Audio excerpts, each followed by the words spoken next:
Assalamualaikum warahmatullahi wabarakatuh. Alhamdulillah hamdan katsiran thayyiban mubarakan fi kama yuhibbu rabbuna wa yarda. Asyhadu an la ilaha illallah wahdahu la syarikalah wa asyhadu anna Muhammadan abduhu wa rasuluhu la nabiyya ba'da. Allahumma shalli wa sallim wa barik ala Muhammad wa ala alihi wa ashabihi wa tabi'in wa tabi'ut tabi'in wa man tabi'ahum bi ihsanin ila yaumiddin. Amma ba'du. Alhamdulillah para pendengar Anas Radio dimanapun Anda berada, insyaallah bertemu kembali, kita bersua kembali di acara Bincang Usaha Mandiri bersama Andri Matsa, super trainer dan motivator ulung kita. Alhamdulillah, di pertemuan ke-42 ini atau 46 kita akan membahas satu tema yang tidak kalah menariknya, tidak kalah membosankan atau tidak membosankan. Tema-tema yang selalu unik di setiap pertemuannya, tema-tema yang mengusik motivasi kita agar dia hadir terus dalam kita menjalani bisnis secara mandiri. Faktor yang memotivasi karyawan dalam bisnis kita. Nah, tema ini insya Allah kita akan angkat di pertemuan di pagi hari ini. Para pendengar Anas Radio bisa menanyakan atau melayangkan pertanyaan melalui chatbox di website kami, atau melalui Yahoo Messenger, melalui Twitter, melalui Facebook, atau langsung bertanya di Skype melalui alamat Anas Radio.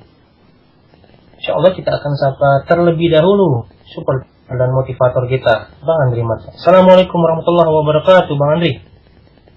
Waalaikumsalam warahmatullahi wabarakatuh. Apa kabar Bang Andri pagi ini, Bang Andri? Masya Allah, Alhamdulillah, Allahu Akbar, kabar baik. Ya, semoga Kang Angga Abu Zur'ah juga sehat, dan semoga kaum muslimin juga dalam keadaan demikian. Amin ya rabbal alamin. Amin, insya Allah kami baik-baik saja di sini, Bang. Mudah-mudahan juga Bang Andri dan keluarga dijaga Allah Subhanahu Wa Taala, utamanya dalam memandu acara kita di Anas Radio, Bang Andri. Iya, alhamdulillah. Insya Allah. Ya. Pagi hari ini faktor-faktor yang memotivasi karyawan kita, Bang Andri. Langsung saja dimotivasi karyawan-karyawan bisnis kita. Silakan, Bang Andri. Ya, alhamdulillahirabbil alamin. Hamdan katsiran thayyiban mubarakan fi. Asyhadu an la ilaha illallah wahdahu la syarikalah wa asyhadu anna Muhammadan abduhu wa rasuluh.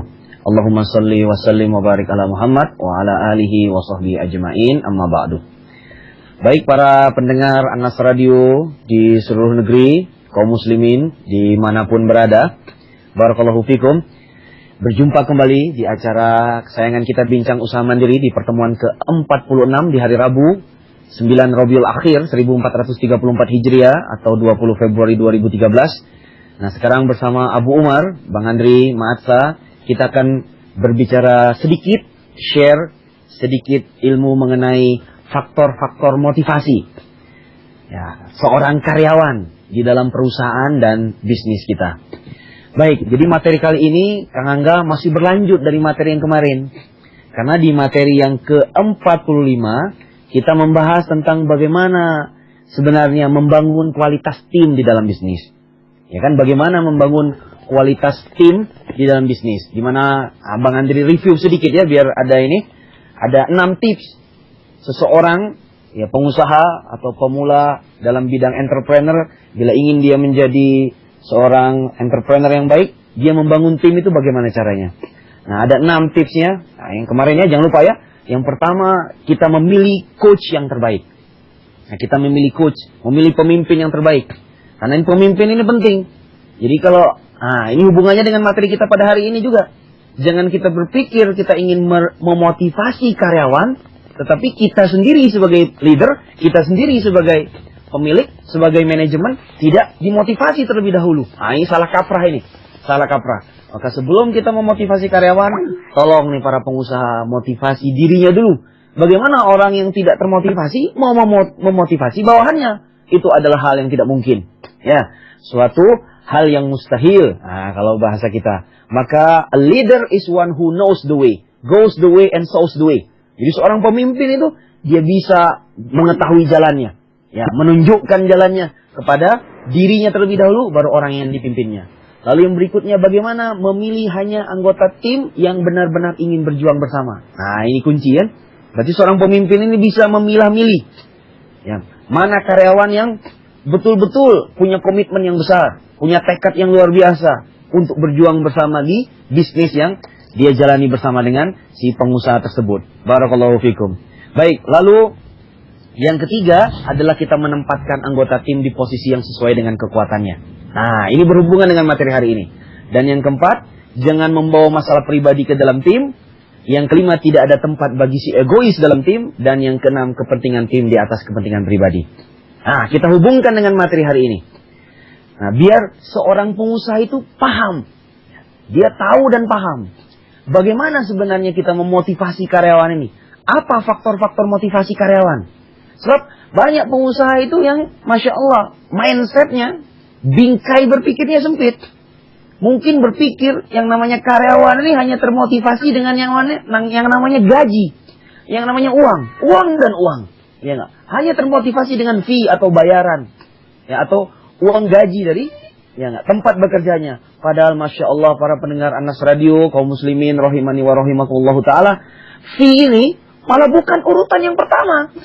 Ya, gaji uang ini malah satu dari belasan faktor-faktor motivasi yang sudah apa? Yang sudah dicetuskan, yang sudah dirangkum, diringkas, dibuat oleh pakar-pakar motivasi, pakar-pakar sumber daya manusia dan para entrepreneur ya di dalam bisnis. Nah, kita mengetahui juga banyak ya teori-teori dasar dalam motivasi karyawan ini. Kita tahu dulu pernah kita belajar ada namanya hierarki kebutuhan. Nah, seorang manusia. Dari sini saja kita tahu bahwa ternyata yang namanya uang itu adalah hal yang paling rendah. Ya, faktor motivasi yang paling rendah. Karena faktor motivasi itu secara ringkas memang ada 5. Nah, yang pertama yang paling rendah yang sifatnya berupa fisik. Nah, yang sifatnya berupa fisik ini ya sifatnya berupa fisik. Ya berupa uang kan yang nampak kan. Nah, ini namanya pekerjaan. Nah, tapi tidak cukup hanya dengan faktor motivasi fisik, tetapi ada yang berikutnya yang namanya keamanan. Keamanan. Karena karyawan kita ini butuh butuh tanggung jawab di dalam bekerja. Merasa penting di dalam memegang tanggung jawabnya. Merasa aman dalam menjalankan pekerjaannya. Nah, ini juga faktor motivasi yang luar biasa. Tidak mungkin dikasih gaji, tapi tanggung jawabnya disepelekan pada pekerjaan dia. Sehingga dia merasa gaji saya besar, tapi kok saya merasa tidak dipedulikan di perusahaan ini. Nah, ini jadi masalah. Ya enggak? Akhirnya gaji itu tidak memberi motivasi kepada dia untuk bekerja dengan lebih baik. Nah, lalu yang berikutnya yang lebih tinggi dari faktor fisik dan keamanan adalah faktor sosial. Nah, ini juga faktor motivasi dasar para pendengar Anas Radio. Tidak ada gunanya gaji luar biasa. Ya, mungkin dia mantap, aman dalam bekerja. Tetapi subhanallah, faktor sosial ini tidak ada dukungan. Tidak ada dukungan. Nah, ternyata dalam faktor-faktor motivasi itu ada yang namanya hubungan kawan sebaya. Ini faktor yang sudah dicetuskan oleh pakar-pakar entrepreneur, pakar-pakar pekerjaan dunia kerja ya. Jadi bisa jadi karyawan kita gajinya tinggi, tapi orang di sekitarnya ini ternyata si pengusaha ini lalai. Dia menempatkan orang, ya enggak? Ya subhanallah, dengan gaji tinggi, tapi tidak dikelilingi oleh orang yang sama kualitasnya dengan dia. Ini membuat dia yang bergaji tinggi ini menjadi lemas. Ya, menjadi turun, menjadi futur motivasinya. Ya, tidak ada dukungan dari manajemen secara baik. Mungkin dibiarkan bekerja sendirian, ya enggak? Tidak ada, Masya Allah, dukungan tim seperti di materi yang kemarin ya. Subhanallah, karena si pengusahanya ini, si leadernya ini tidak menempatkan anggota tim itu di posisi yang sesuai dengan kekuatannya. Makanya kita lihat di dunia apa saja, di dunia olahraga lah misalnya, para pendengar Anas Radio. Apa gunanya seorang pemain bintang di sebuah olahraga sepak bola atau bola voli, bola basket, tapi pemain-pemain di sebelahnya, ya mungkin ada pemain yang hebat sekali, ya menjadi striker. Sebutlah siapa striker hebat misalnya di dunia ini yang bermain sepak bola. Tetapi kalau pemain-pemain sebelahnya, ya enggak, dribbling aja tidak tepat, ya enggak, memberi passing aja tidak tepat, ya stres dong striker yang menjadi bintang ini. Begitulah kira-kira, Masya Allah para pendengar Anas Radio, yang faktor motivasi itu tidak hanya sekedar gaji, tidak hanya sekedar fisik, ya fisik uang, fisik pakaian, fisik ruangan, ya enggak, ruangan ber-AC yang nikmat, ya enggak? Dikasih ruangan kantor yang indah, Masya Allah. Bukan hanya itu, subhanallah. Tetapi ini faktor yang berikutnya, faktor keamanan. Nah, dan yang lebih tinggi daripada itu, faktor sosial. Bagaimana ya kualitas tim yang berada di perusahaan kita mempengaruhi ini kinerja orang yang bekerja di kita. Nah, makanya seorang pengusaha itu bertanggung jawab menciptakan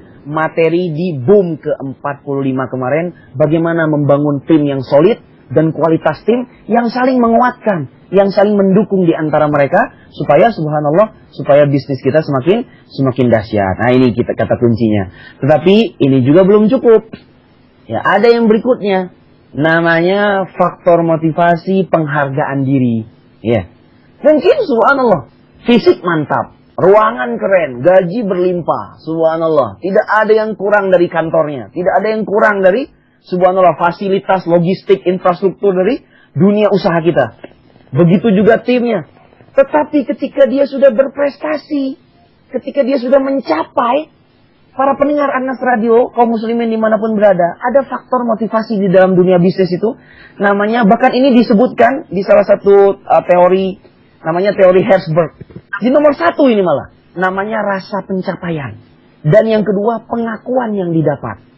Ketika tim kita mendapatkan prestasi di perusahaan kita, ownernya bilang begini, ya, segini juga, ya, ini cuma hal yang biasa-biasa aja, ya saya juga bisa.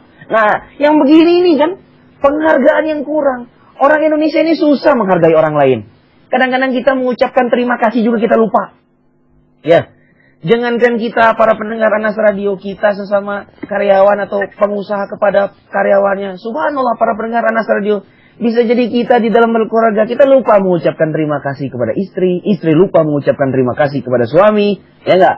Anak lupa mengucapkan terima kasih kepada orang tua, dan sebaliknya.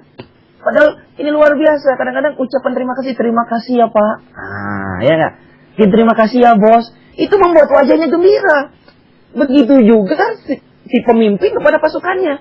Ya, terima kasih ya subhanallah, ini hasil bagus sekali. Terima kasih sudah bekerja 24 jam di sini, ya enggak? Betul-betul prestasi Anda ini luar biasa. Nah, ini tidak sedikit pengusaha-pengusaha yang lupa. Asal lewat saja, lewat hari, lewat bulan. Akhirnya ya karyawannya futur dan tidak boleh kita marah, tidak boleh kita menyalih karyawan kita kalau karyawan kita tiba-tiba menjadi putu loncat, mencari perusahaan yang lain, mencari pekerjaan yang lain. Ya, subhanallah. Bahkan mencari keluarga yang lain, mencari tim yang lain. Masya Allah, barakallahu fikum. Nah, ini para pendengar Anas Radio, banyak dari kita yang lupa, kita berpikir faktor motivasi itu fisik saja. Ya, tapi ada faktor keamanan, ada faktor sosial, ada faktor berikutnya adalah faktor harga diri. Nah, ini dia faktor harga diri ini. Jadi, faktor rasa pencapaian namanya. Dan pengakuan yang didapat dari pekerjaan, subhanallah. Dan penting kan? Kadang-kadang makanya di dunia bisnis itu ada, misalnya kalau kita mendapatkan sesuatu, pentinglah kadang-kadang kita memberikan apa ya nggak, memberikan sedikit status, memberikan sedikit penghargaan, memberikan sedikit bonus, sedikit hadiah, sedikit poin, sedikit status. Ya karena ini semua di dalam makna penghargaan yang didapat. Dan subhanallah, barakallahu fikum, ya nggak. Kadang-kadang si owner itu kalau karyawannya berprestasi, coba kali-kali ajak bertamasya, kali-kali ajak dia bersilaturahmi, ya enggak? Subhanallah, kita jarang melihat bos yang hebat itu mentraktir dirinya dan keluarganya makan. Itu kan sebuah penghargaan para pendengar Anas Radio. Malah ini kita lihat para pengusaha itu, ya enggak? Anak buahnya sukses, anak buahnya ini, karyawannya ini tidak pernah bertemu dengan CEO-nya. Tidak pernah bertemu dengan dengan bosnya ini. Ya enggak? Subhanallah. Karyawannya bersusah payah bekerja di gunung, mencari emas, ya enggak? Si pengusahanya ada di luar negeri. Subhanallah, tidak pernah diperhatikan, ya enggak? Tidak pernah bahkan disapa, diberi ucapkan terima kasih, dan diberi hal-hal yang lebih dari sekedar ucapan terima kasih. Ini pun lebih lagi jarang kita dengar, Masya Allah. Jangan kita sebagai seorang muslim, seorang pengusaha yang punya sifat seperti ini, yang tidak peduli, tidak memberikan penghargaan yang pantas kepada karyawan kita, Masya Allah. Bisa jadi inilah yang membuat mereka futur, dan ini adalah kesalahan kita sendiri. Dan yang paling tinggi, faktor motivasi ini yang kelima, setelah fisik, keamanan sosial, dan harga diri, ternyata subhanallah para pendengar Anas Radio, ada yang namanya Kang Angga Abu Zur'a, faktor aktualisasi diri. Mungkin fisiknya mantap, keamanan mantap, sosial mantap, harga dirinya oke. Subhanallah. Tetapi ternyata ada aktualisasi diri yang macet di sana itu. Padahal banyak orang yang bekerja di tempat kita itu ingin berkembang di usaha kita. Ya, walaupun kita prestasi luar biasa, tapi masya Allah, dia ini tidak berkembang bakatnya. Ya enggak? Hanya diberi tugas selesai, dikasih penghargaan, dikasih gaji naik, dikasih status naik. Tetapi subhanallah, tidak ada pengembangan. Makanya kita lihat di perusahaan-perusahaan hebat, ya enggak? Perusahaan-perusahaan berkaliber dunia, ataulah internasional, atau nasional di negara kita. Itu ada yang namanya, proses pengembangan sumber daya manusia. Ini penting. Ya enggak? Bagaimana bakat. Kadang-kadang karyawan itu kalau kita tanya, tidak semuanya ingin bekerja di kita itu hanya sekedar mencari gaji. Ya. Atau sekedar mencari status. Tetapi kadang-kadang kita tanya, kenapa engkau bekerja di Astra sini? Wah, karena saya ingin mengembangkan diri.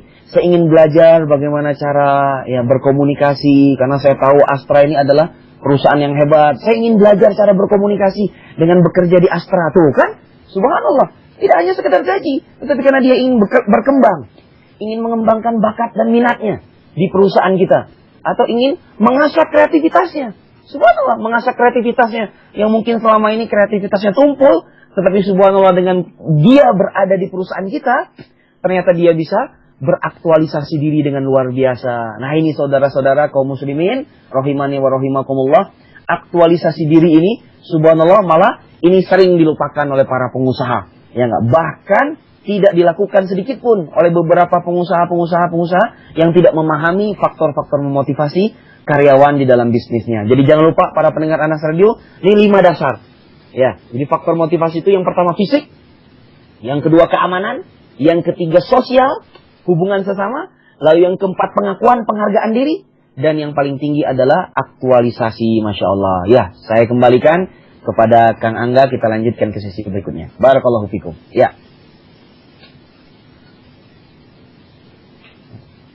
Ya, Mas. Masya Allah, jazakallah khairan Bang Andri Masa. Penyampaian yang luar biasa dan anak pikir juga sangat-sangat membantu para untuk memperhatikan atau lebih-lebih lagi memperhatikan para karyawan mereka di bisnis yang mereka sedang usung sekarang ini. Baik, para pendengar Anas Radio, insya Allah kami buka forum tanya jawab. Tanyakan saja semua permasalahan terkait bisnis antum atau yang khususnya terkait dengan tema kita pada kesempatan di pagi hari ini, khususnya terkait dengan bagaimana kita memotivasi para karyawan kita yang akhir-akhir ini mulai loyo, kinerjanya mulai tidak kelihatan lagi sebagus apa yang ketika mereka masuk kerja di awal-awal. Baik Bang Andri Masa, ini ada pertanyaan Bang. Motivasi yang Bang Andri Masa sampaikan adalah untuk para pengusaha agar berbuat seperti itu, berbuat 5 hal itu kepada para karyawannya. Sekarang permasalahannya adalah bagaimana kita sebagai karyawan itu memotivasi diri kita sendiri Bang Andri dalam menjalankan bisnis atasan kita. Apa triknya, apa nasihat dari Bang Andri Masa agar kita sebagai karyawan yang diposisikan kita sebagai karyawan ini terus bekerja? Iya. Baik. Agak putus-putus ya. Alhamdulillah para pendengar Anas Radio. Jadi memang di dalam kita menciptakan sebuah tim bisnis, kemarin mungkin Bang Andri lupa menyampaikan ya, membuat sebuah tim bisnis itu harus adanya 3-1. 3-1. Yang pertama 1 pemikiran, yang kedua 1 perasaan, yang ketiga 1 peraturan. Nah, ini dalam dasar seseorang membangun sebuah tim yang solid antara si ownernya, si pengusahanya, dengan si karyawannya. Ya, antara manajemennya dengan orang yang bekerja pada mereka. Nah, karena subhanallah kita ingat kemarin ya, tim itu, TEAM itu, together everyone achieve more.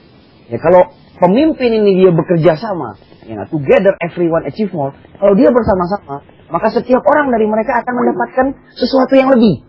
Ya, sesuatu yang lebih baik. Baik itu karyawan maupun si pengusahanya. Maka saran dari Bang Andri, kedua-duanya ini harus mencabut saling egois di antara mereka. Ya, si pengusaha tidak boleh egois, ya enggak. Si karyawan pun tidak boleh egois. Harus bersatu di antara mereka. Nah, berarti ketika seorang pengusaha menseleksi karyawan ketika pertama kali masuk di perusahaannya, harus ingat ini 31 ini. Yang pertama, dia harus mentransfer mindset bisnis dia kepada dia. Apa sih sebenarnya tujuan bisnis ini? Apakah misalnya bisnis saya ini, bisnisnya percetakan misalnya, atau bisnisnya restoran. Sebenarnya tujuan bisnis saya ini apa? Itu harus ditransfer kepada karyawan. Karena ini penting. Satunya pemikiran itu membuat mindset yang sama kan? Membuat mindset yang sama. Jangan-jangan karyawan ke arah barat, pemimpin ke arah timur. Owner ke arah barat, kebalikannya karyawan ke arah timur. Nah, ini tidak akan ketemu. Ya subhanallah, walaupun bidangnya sama, barang yang dijual itu sama. Maka artinya ada usaha selain dari pemimpin, si karyawan ini pun berusaha harus memahami sebenarnya apa sih? Ya, jadi kita harus saling menyatukan mindset kita. Mindset ini subhanallah, ya enggak? Apa visi dan misi perusahaan, ya enggak? Nah, kalau perlu, nah si pemimpin ini ya harus membuat sebuah training, ya bagaimana mentransfer visi dan misi perusahaan di tengah-tengah karyawannya, dan karyawan pun dibuat sebuah motivasi. Nah, karyawan pun harus bisa memotivasi diri dia. Kalau ingin masuk ke dalam sebuah komunitas, sebuah tempat, sebuah bisnis, maka dia pun harus belajar memahami apa sebenarnya visi dan misi dari perusahaan, biar masya Allah termotivasi dia bekerja. Ya, termotivasi dia bekerja. Lalu yang berikutnya, ya yang harus dilakukan oleh karyawan dan juga oleh pengusaha adalah satu perasaan. Nah, satu perasaan ini begini. Satu perasaan ini dibangun dengan 4 cara. Ya kan? Cara yang pertama, di perusahaan itu harus membuat yang namanya kedekatan. Karena kedekatan ini, subhanallah. Nah, kedekatan ini kan alatnya ada 2 ya. Yang pertama bisa dibangun dengan yang namanya komunikasi. Ya, ini komunikasi ini penting. Dan yang kedua dibangun dengan yang namanya relationship. Nah, jadi subhanallah. Jadi yang pertama, kedekatan. Maka seorang karyawan, kalau ingin dia memotivasi dirinya, dia punya subhanallah, punya apa namanya? Punya motivasi yang besar di perusahaannya, dia harus membangun kedekatan. Membuat kesamaan, saling rasa dengan orang-orang yang ada di sana. Ya kan tadi kan? Jadi ketika subhanallah kita lihat tadi, ya ternyata faktor motivasi itu kan bukan hanya fisik, tetapi ada keamanan dan ada sosial. Nah, faktor-faktor yang aman dan sosial ini harus dibangun dengan teknik membangun kedekatan dengan orang-orang yang ada di dalamnya. Ya, subhanallah. Sama lah seperti kita menikah. Ketika kita menikahi istri kita atau istri menikahi suaminya, subhanallah kan? Kita kan harus mengenal, ya enggak? Nah, perlahan demi perlahan, setahap demi setahap, suami mengenali istrinya, istri mengenali suaminya. Semakin dekat, ya enggak? Tahu nilai-nilai istrinya, ya subhanallah. Tahu kelemahan dan kelebihan istrinya. Dan akhirnya bisa membangun, ya enggak, kedekatan. Dan lebih tinggi daripada itu, para karyawan ini bisa membangun saling percaya. Ya subhanallah, ini saling percaya ini yang penting. Ya subhanallah, nah saling percaya ini harus kita bangun sebagai faktor motivasi kita sehingga kita, masya Allah, memiliki, kalau bahasa entrepreneur itu, sense of belonging terhadap bisnis dan perusahaan kita tersebut. Nah, inilah yang harus dilakukan oleh seorang karyawan. Bagaimana dia melakukan usaha-usaha untuk membangun sense of belonging kepada bisnisnya, kepada perusahaannya, dan juga kepada orang-orang yang ada di dalamnya, termasuk karyawan yang lain dan termasuk si ownernya tersebut. Begitu kira-kira jawaban dari Bang Andri. Dan yang ketiga adalah satu apa tadi? Satu peraturan. Ya. Jadi subhanallah, jadi seorang karyawan ini harus memahami peraturan yang ada di perusahaan tersebut, ya enggak? Harus menyesuaikan dengan sistem yang ada. Ya namanya dia bekerja di tempat itu. Kalau dia tidak suka sistem di perusahaan tersebut, ya masya Allah cari di pekerjaan yang lain kan? Ya, kalau betul-betul ternyata sistem tersebut betul-betul dia tidak sukai, atau memang misalnya keluar dari syariat misalnya, ya cari yang sesuai dengan syariat yang betul-betul dia sukai.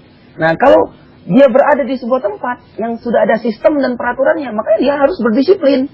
Makanya 31 ini, satu pemikiran, satu perasaan, dan satu peraturan ini. Nah, ada kedisiplinan yang sama dari seorang karyawan. Nah, maka ini yang membuat faktor-faktor motivasi yang tadi Bang Andri sebutkan, itu sedikit demi sedikit akan menguat pada diri karyawan tersebut. Itulah yang harus dia lakukan. Allahul musta'an. Barakallahu fikum. Kembali ke Anda. Ya, silakan.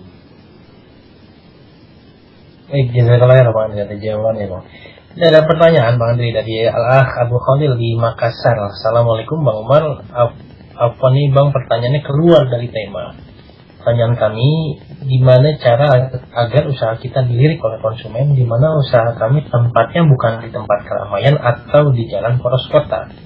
Apakah perlu perang iklan atau ada tips dan triknya, dan bagaimana membangun motivasi jika dalam keadaan demikian? Jazakumullah khairan. Silakan Bang. Iya.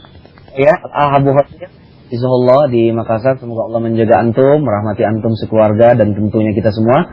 Jadi, nah, kan di pertemuan-pertemuan yang telah lalu, Bang Andri Abu Umar pernah menjelaskan ya, bagaimana ilmu marketing. Ya, kan ilmu marketing itu kan konsepnya tiga elemen ya.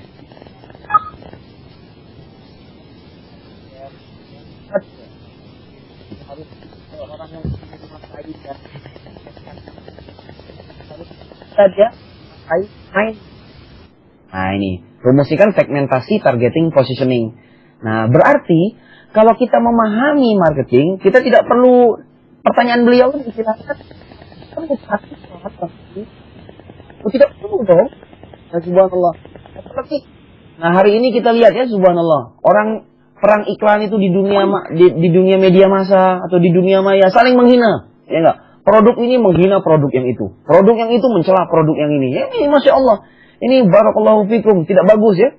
Di tengah-tengah bahkan Masya Allah. Nah, kadang-kadang sudah menyalahi syariat yang seperti ini. Jadi, kita harus paham konteks itu.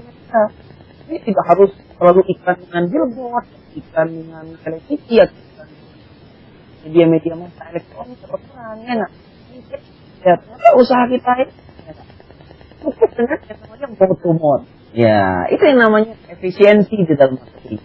Kalau ternyata usaha kita ini bisa kita jalankan dengan yang namanya, Masya Allah, below the line. Below the line itu istilahnya penyebaran pamflet, leaflet, ya dari corporate ke corporate, atau menggunakan proposal dari corporate ke corporate, dari bisnis ke bisnis. Ya tidak perlu pakai iklan di elektronik karena menghabiskan banyak biaya. Malah para pendengar Anas Radio, Al-Abu Khalil, ya perusahaan-perusahaan besar itu mengiklankan di media elektronik itu, sebenarnya mereka itu bukan untuk mencari konsumen lagi ke produk mereka. Coba kita pikir kadang-kadang. Ya, produk seperti Aqua yang sudah besar begitu, untuk apa sih dia mengiklan di media elektronik? Itu Aqua itu sudah laku sekali di tengah masyarakat. Akhirnya orang tuh di mana-mana kalau ke toko, ya kan beli gitu. Saya mau beli Aqua. Ya, air identik dengan Aqua. Tapi ternyata dikasihnya merek Fit, dikasihnya merek Al-Maksum, dikasihnya merek Aquaria, kira-kira begitu kan? Nah, kenapa Aqua masih mengiklan? Iklan itu, ilmu advertising itu tidak hanya sekedar agar produk itu laku. Yaitu ada profit dan ada benefit. Maka produk seperti Aqua ini kalau dia beriklan itu subhanallah sudah mengejar yang namanya benefit. Citra di masyarakat, bagaimana pandangan masyarakat kepada dia, ini yang ingin diciptakan. Jadi bukan lagi soal market share, tetapi herd share. Bagaimana Aqua ini bisa di masyarakat. Inilah yang harus kita pahami, ya, agar usaha kita ini dilirik oleh konsumen. Nah, dilirik oleh konsumen. Maka kita harus punya konsep ini. Nah, jawaban buat pertanyaan ini, seseorang harus punya konsep marketing. Nah, di mana usaha dia ini, subhanallah, ya nggak bisa sampai ke kalau itu tidak dipromosikan.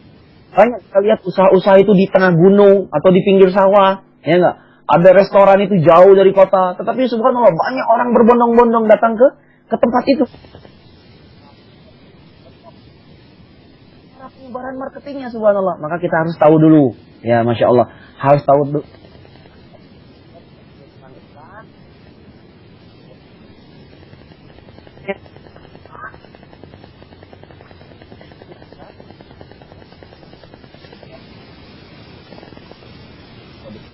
Barakallahu fikum.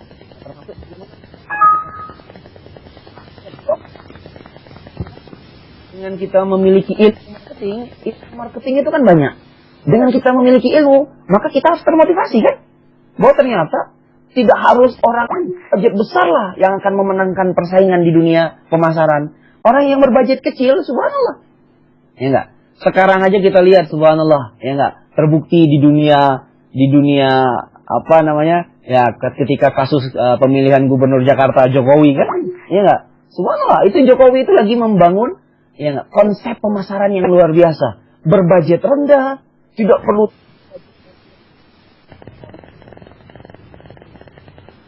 hati halayak. Ya enggak? Nah, beliau berhasil membangun yang rendah dengan mungkin orang yang tidak dikenal, tapi berhasil konsep. Nah, kata kuncinya adalah membangun. Masya Allah, konsep.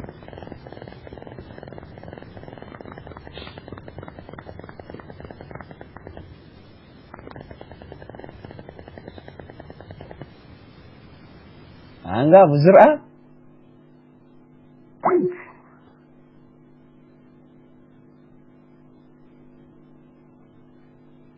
Ya.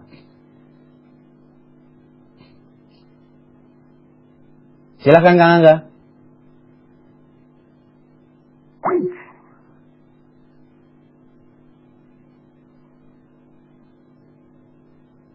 Baik. Kang Angga terputus sepertinya. Barakallahu fikum para pendengar Anas Radio. Bang Andri Abu Umar lanjutkan. Ya, Assalamualaikum Bang. Bang Andri Mata.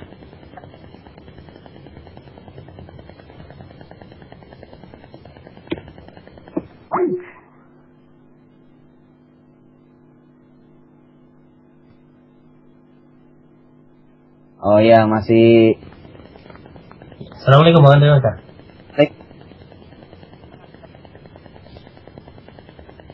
Baik, Assalamualaikum Bang Andri. Ya. Baik, para pendengar Anas Radio, koneksi kami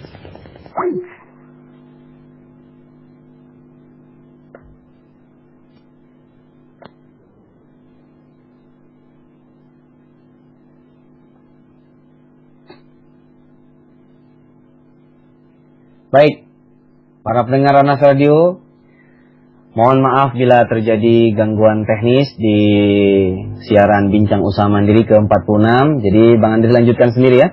Ini ada pertanyaan berikutnya dari saudara kita, Masya Allah Al-A. Ya subhanallah, pendengar setia Anas ya.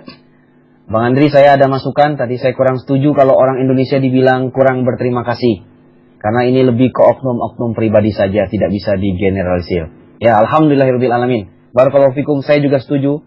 Ya, saya mohon maaf ya bila terjadi kesalahan kata. Ya, saya setuju ini memang betul-betul adalah oknum-oknum pribadi saja. Maka subhanallah, nah, kita berevaluasi diri. Nah, bila kita termasuk orang yang kurang berterima kasih, maka subhanallah, mari kita jadi orang yang subhanallah bisa berterima kasih kepada orang lain. Ya, bisa berterima kasih kepada orang lain, karena kita tahu Nabi kita SAW sudah bersabda, ya enggak, la yazkurullaha man la yazkurun nas. Tidak disebut bersyukur, berterima kasih seseorang itu kepada Allah Subhanahu wa taala jika dia tidak berterima kasih kepada manusia. Maka subhanallah, nah, karena kita adalah seorang ahlu sunnah, seorang pengikut sunnah, seorang umat Nabi Muhammad SAW yang tahu hadis Nabi seperti tadi SAW, maka ayo kita mengikuti teladan dari Nabi kita yang mulia, Nabi Muhammad SAW, untuk bisa berterima kasih kepada umat manusia. Baik. Nah, pertanyaan berikutnya adalah dari saudara kita, ya, hamba Allah di Surabaya. Assalamualaikum, waalaikumsalam. Nah, Bang Andri, saya bekerja di suatu perusahaan. Selama ini saya tidak pernah menghitung rincian untuk lembur. Saya anggap berapapun yang saya dapat, maka itulah rizki saya. Kira-kira perlukah saya untuk menghitung perincian lembur saya? Nah, subhanallah. Barakallahu fikum ya. Alhamdulillah. Ini saudara kita di Surabaya. Semoga Allah menjaganya dan keluarganya. Baik. Nah, para pendengar Anas Radio. Ya, jawabannya mungkin pada suatu waktu. Ya enggak? Karena kita ini butuh kan? Ya, karena setiap manusia ini dia terdapat kejenuhan di dalam pekerjaan. Ya. Dia butuh rehat. Butuh, kalau dalam bahasa motivasi itu relaksasi. Karena subhanallah, fisik itu butuh istirahat. Pikiran itu juga butuh istirahat. Penting kita itu subhanallah, ya enggak? Menyusun rencana-rencana istirahat dalam kehidupan.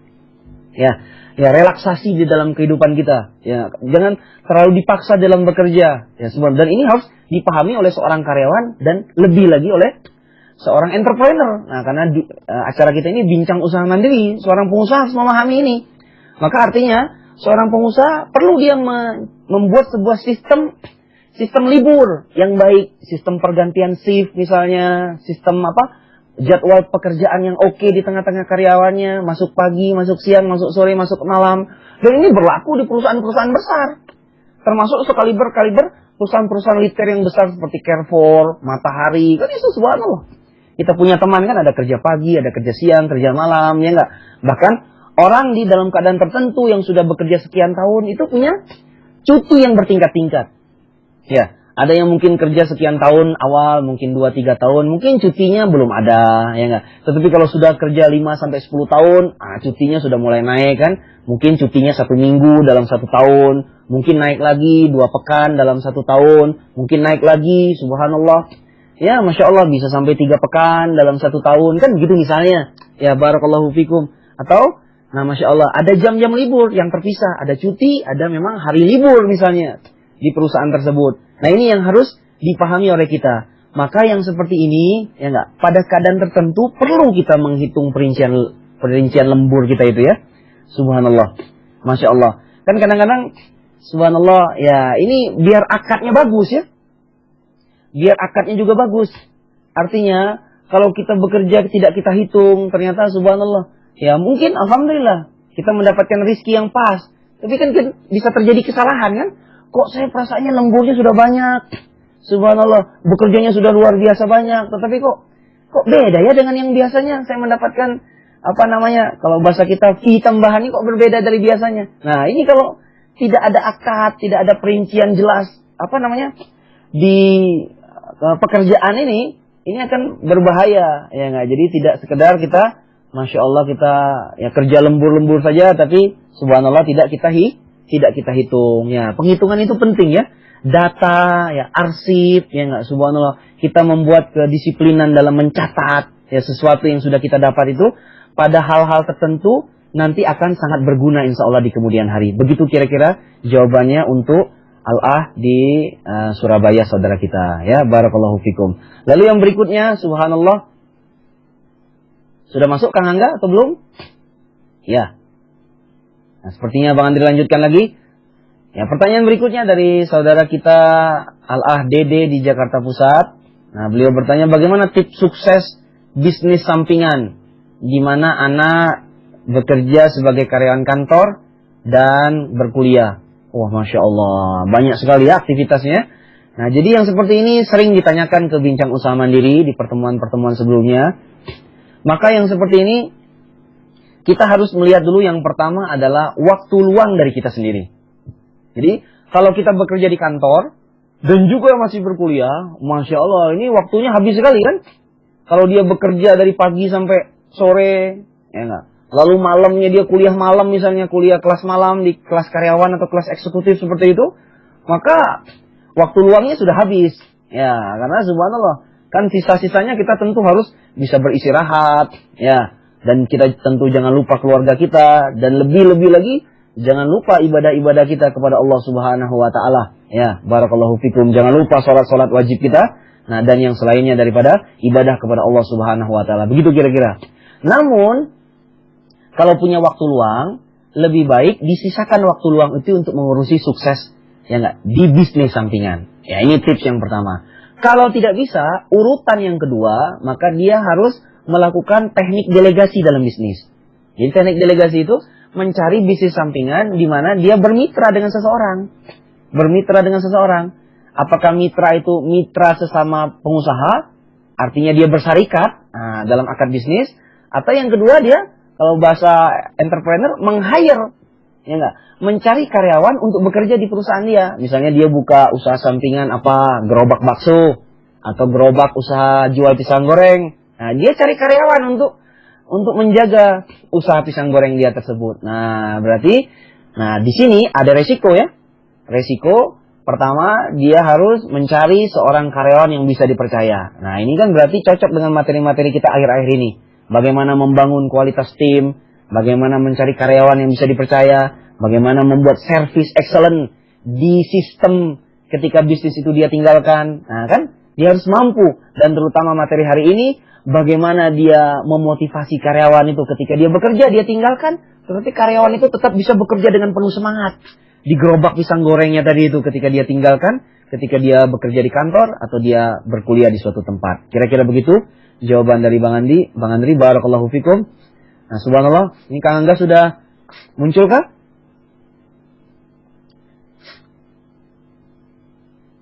Iya. Baik ya, sepertinya Kang Angga, Abu Zur'a belum muncul. Kita jawab lagi. Pertanyaan berikutnya dari Al-Ahtio di Jakarta. Apa yang harus kita lakukan sebagai anak baru?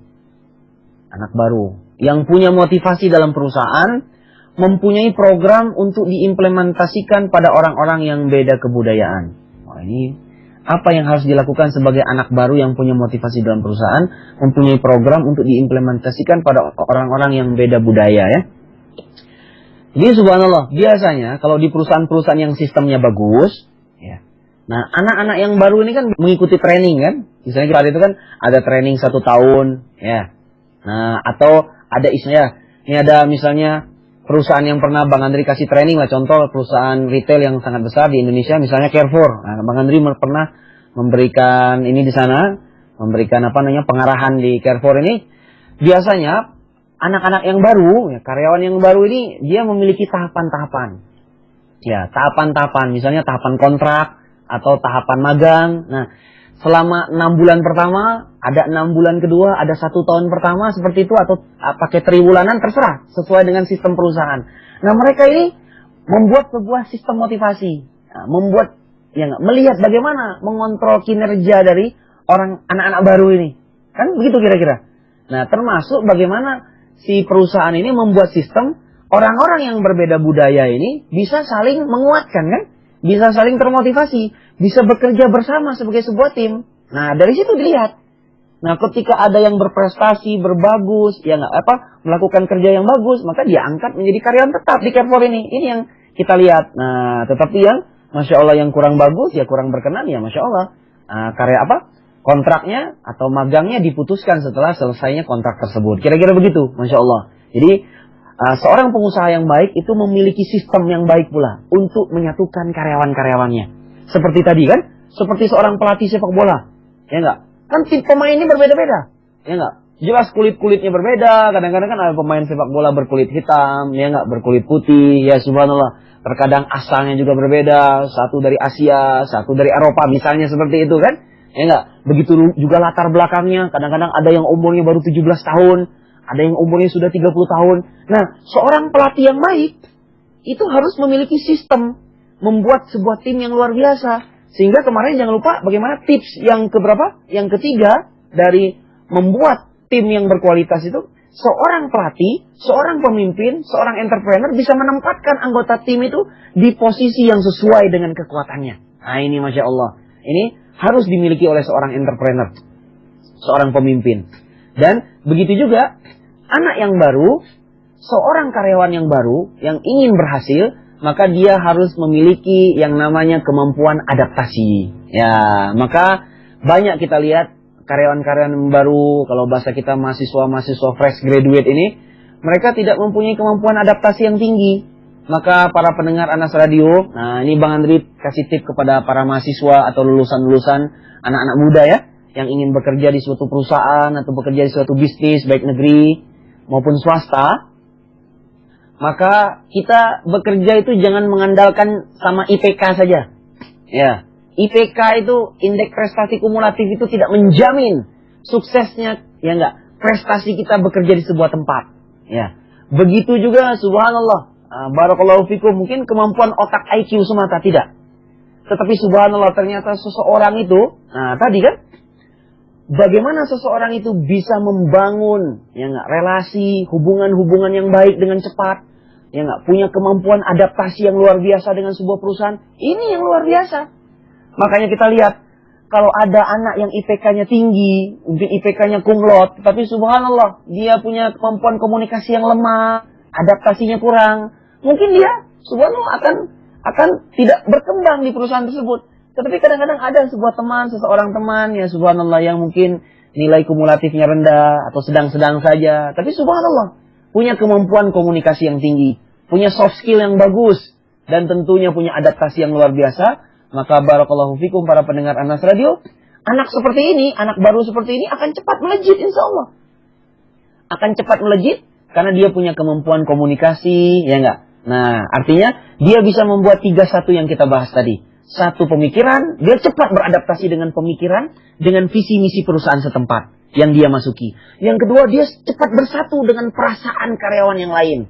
Cepat beradaptasi. Dan yang ketiga, dia cepat berdisiplin di peraturan. Maka semakin anak-anak baru ini cepat beradaptasi dengan, ya enggak, dengan pemikiran, perasaan, dan peraturan di sebuah tempat, walaupun beda budayanya, ya enggak, beda asal usulnya, beda kampusnya, beda latar belakang latar belakang asal, ya, dan suku bangsa, bahkan agama mungkin di suatu tempat, masya Allah, tetapi subhanallah dia punya kemampuan untuk memotivasi diri, ya, sehingga dia bisa membangun loyalitas di perusahaan tersebut. Begitu jawabannya kira-kira dari Bang Andri. Barakallahu fikum. Ya, alhamdulillahirabbil alamin ya. Baik para pendengar Anas Radio, ini Kang Angga belum bergabung lagi bersama kita. Subhanallah, sepertinya kita lanjutkan. Nah, jadi kesimpulannya, kesimpulan yang ingin Bang Andri sampaikan di akhir boom ke-46, bagaimana faktor-faktor memotivasi karyawan di dalam bisnis. Nah, sesungguhnya inti dari bagaimana seseorang motivator atau seorang owner atau seorang pemimpin itu memotivasi yang terbaik di perusahaan dia, itu hanya diringkas dengan 3 saja. Dengan 3 saja para pendengar Anas Radio. Yang pertama, cara terbaik memotivasi karyawan itu, 1 adalah, ingat-ingat ini ya. Yang pertama, bagaimana membuat pekerjaan itu, ya enggak, itu menarik dan menyenangkan di tengah-tengah mereka. Ini kunci yang pertama. Ya, menarik dan menyenangkan. Ini yang pertama. Jadi membuat atmosfer yang sama. Jadi ketika ada orang masuk ke kita, itu atmosfernya itu lah, kalau bahasa ininya itu konotatifnya itu atmosfernya. Jadi atmosfer itu, suasananya itu betul-betul menarik dan menyenangkan. Menarik dan menyenangkan, subhanallah. Barakallahu fikum. Nah, bagaimana? Sistem di perusahaan kita sebagai pemimpin bisa membuat mereka senang dulu. Ya enggak. Walaupun gaji tinggi, kalau mereka tidak merasa tertarik, tidak ada minat di pekerjaan, tidak merasa bahagia dan senang di dunia usaha kita, maka cepat atau lambat dia ini akan pergi. Dia ini akan meninggalkan perusahaan kita. Ya, barakallahu fikum. Ya enggak? Maka jangan coba-coba berani mengatakan sesuatu yang subhanallah menyinggung rasa senang dia dulu. Menyinggung minat dia dulu, berbahaya sekali. Subhanallah, menyinggung minat dia. Samalah seperti kita berdakwah para pendengar Anas Radio. Tiba-tiba ada orang awam datang ke majelis taklim kita. Ya enggak? Majelis taklim kita. Dia betul-betul awam sekali. Tiba-tiba baru masuk ke tempat taklim kita, kita sudah mengatakan, wah kamu ini kesini, ini haram, ini haram. Ya enggak? Ini sunnah, ini bid'ah. Coba lihat celana kamu itu. Coba lihat, subhanallah. Lihat wajah kamu itu. Wah ini. Akhirnya orang ini ngaji cuma sekali. Habis itu besok pagi dia menghilang dari majelis taklim. Bahkan tidak pernah muncul lagi ke majelis taklim kita. Ini kenapa? Karena kita ini lupa. Ya enggak? Orang baru itu perlu dibuat atmosfer terlebih dahulu. Ya enggak? Sesuatu yang sangat menyenangkan terlebih dahulu. Ya enggak? Kita bangun terlebih dahulu rasa cinta dia kepada menuntut ilmu. Cinta dia ke ilmu. Subhanallah. Jangan tiba-tiba langsung kita salahkan celananya. Kita salahkan sarungnya. Kita salahkan jenggotnya. Masya Allah. Ya ini mengerikan sekali ya. Akhirnya membuat dia lari dari majelis taklim. Sama dengan perusahaan. Maka seorang motivator harus bisa memahami. Jangan anak-anak baru, karyawan baru, ya enggak, tiba-tiba dia kerja di tempat kita merasa tidak menyenangkan, tidak merasa enak di tempat kita berada. Maka yang seperti ini walaupun gajinya luar biasa, gajinya tinggi, jabatannya manajer sekalipun di tempat kita, ya, Bang Andri sangat yakin, ya enggak, cepat atau lambat ini orang akan futur dan lama-kelamaan akan keluar dari perusahaan kita. Dan ini sangat berbahaya kira-kira ya. Masya Allah, ini dia yang pertama. Lalu kesimpulan yang berikutnya. Bagaimana cara terbaik memotivasi karyawan? Nah, setelah yang pertama membuat pekerjaan itu menarik dan menyenangkan mereka terlebih dahulu, ya, memberi mereka attention dan atmosfer. Yang kedua, bagaimana ya enggak, kita membangun rasa percaya kepada diri mereka untuk mencapai objektivitas dari kerja mereka. Ini yang Masya Allah. Ya enggak? Banyak juga yang masih belum memahami para entrepreneur itu pada prinsip yang kedua ini, memotivasi karyawan ini. Bagaimana kita membangun sebuah sistem sehingga mereka ini mampu mencapai objektivitas dari tujuan kerja di tempat kita. Ini kan subhanallah. Maka yang tadi Bang Andri bilang, penghargaan diri itu penting, ya enggak? Sosial itu penting, keamanan itu penting, lebih penting dari sekedar fisik, dari sekedar gaji-gaji belaka, dari sekedar uang dan uang. Maka subhanallah, membangun sebuah sistem yang memberi rasa aman kepada mereka, memberi tanggung jawab yang penuh kepada mereka, membangun tim yang menguatkan mereka, Masya Allah, membangun sistem penghargaan yang bagus kepada mereka. Ini subhanallah akan membuat motivasi mereka semakin menyala-menyala. Semakin menyala untuk bekerja di perusahaan kita tersebut, sehingga mereka semakin loyal bekerja di perusahaan kita tersebut. Nah ini jangan lupa, membangun sebuah sistem untuk mencapai objektivitas dari kerja mereka, tujuan dari pekerjaan mereka. Dan yang ketiga, cara terbaik memotivasi itu intinya adalah, ini adalah bagaimana kalau bahasa Bang Andri itu seni, memberikan pengakuan dari pencapaian yang telah karyawan kita miliki. Nah ini yang harus kita pelajari para pendengar Anas Radio. Ya, seperti tadi ya, bagaimana seni mengucapkan terima kasih yang baik, bagaimana kiat-kiat mengucapkan terima kasih, mengucapkan penghargaan yang tulus, memberi pujian yang baik kepada karyawan yang berprestasi, yang tidak berlebihan, tidak kurang, tapi betul-betul pas untuk mereka. Ini harus kita pelajari setahap demi setahap, agar kita bisa memotivasi karyawan-karyawan kita itu di masa sekarang dan tentunya untuk terus di masa-masa yang akan datang. Barakallahu fikum. Inilah kesimpulan dari boom ke-46, bagaimana faktor-faktor motivasi karyawan di dalam bisnis, yaitu cara terbaik memotivasinya, membuat pekerjaan itu menyenangkan, menarik terlebih dahulu di mata mereka. Berarti harus membangun atmosfer. Yang kedua, membangun sebuah sistem yang menjaga keamanan, tanggung jawab, rasa sosial mereka, dan penghargaan diri mereka untuk mencapai tujuan bekerja di tempat kita. Nah, itu harus bisa itu seorang pengusaha. Dan yang tiga, bagaimana kita membangun rasa pengakuan dan pencapaian mereka, sehingga mereka itu bisa berkembang, merasa memiliki kemajuan dan perkembangan di perusahaan kita. Kira-kira begitu untuk boom pada pertemuan ke-46. Barakallahu fikum. Langsung Bang Andri tutup dengan doa kafaratul majlis. Mohon maaf bila ada kesalahan. Subhanakallahumma wa bihamdika asyhadu an la ilaha illa anta astaghfiruka wa atubu ilaik. Walhamdulillah. Assalamualaikum warahmatullahi wabarakatuh.